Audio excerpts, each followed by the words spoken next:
வீட்டில் கத்தரிக்காய் இருந்தால் வேஸ்ட் பண்ணாதீங்க. இப்படி ஒரு தடவை செய்து பாருங்கள்.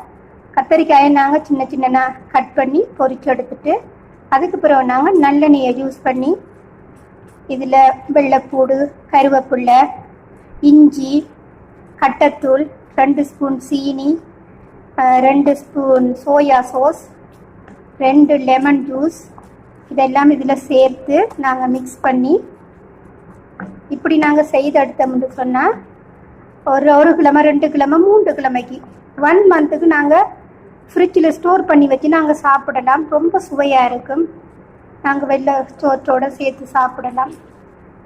ரொம்ப சுவையாக இருக்கும். இதில் இனிப்பு கலந்துருக்கு, புளிப்பு கலந்துருக்குது, உரப்பு கலந்துருக்குது,